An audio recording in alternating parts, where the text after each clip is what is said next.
এখানে দুটো বিষয় দেখেন যে এটা দুর্নীতির যে বিষয়গুলো আমরা ঢালাওভাবে দেখছি, কথা আসছে, এগুলোকে আসলে যাচাই বাছাই করা একান্ত প্রয়োজন। সঠিকভাবে তথ্য উপাত্তগুলো আসা দরকার।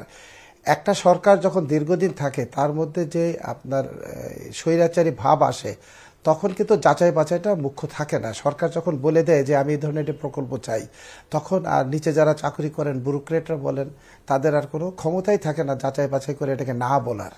সরকার প্রধান যখন বলেছেন আমি চেয়েছি, তখন এটাকে করতে হবে। এবং এই সুযোগটাতে তখন একটা ভেস্টেড গ্রুপ যারা ব্যবসাটা করেন তারা একটা সুযোগ নেন, প্রজেক্টরে তাদের মতো করে সাজিয়ে অঙ্কের বাড়ানো কমানো, কোথায় লাভ বেশি, কাকে দিয়ে কাজ করাবে, এই ম্যানিপুলেশনগুলো হয়েছে।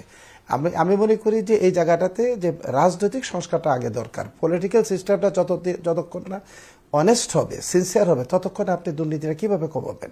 এখানে পুরোটা সিস্টেমই কাজ করেছে দুর্নীতি দিয়ে, একটা রাজনৈতিক সিস্টেম না করার ছিল না। যখন একটা সরকার বছরের পর বছর ক্ষমতায় আসে, তখন ধরে নেয় যে তাদের বিরুদ্ধে কথা বলার কেউ নেই, এবং যারা চাকরি করেছেন বা যারা রাজনীতি করেছেন তারাও করতে পারেনি। যদি আমি একটা দুটো ঘটনা বলি, আপনি দেখেন যে আমাদের সবচেয়ে ভালো যে ব্যাংকটা ছিল, যে সরকারি ব্যাংক, বেসরকারি ব্যবস্থাপনা, বেসিক ব্যাংক, তার আব্দুল হাই ৭০০ চেয়ারম্যানের বিরুদ্ধে যখন একাধিক লেখালেখি হলো, দুদক অনেক চেষ্টা করেও সরকার প্রধান সেই মামলা করতে তাকে দেয়নি, বলা হয়েছে তাহলে মামলা করা যাবে না।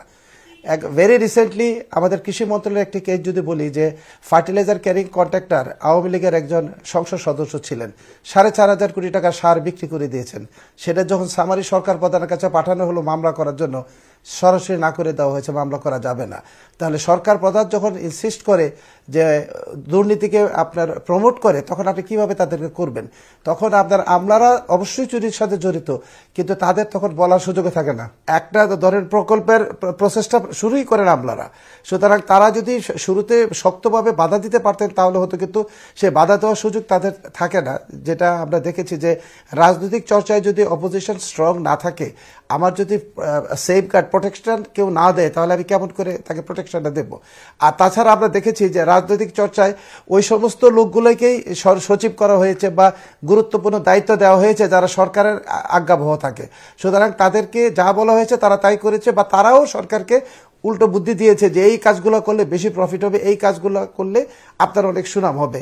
সেইটা হবে কি না হবে সরকার বুঝেছে জানি না, বা তারাও ইনসিস্ট করেছে, সরকারকে কুপরামর্শ দিয়েছে।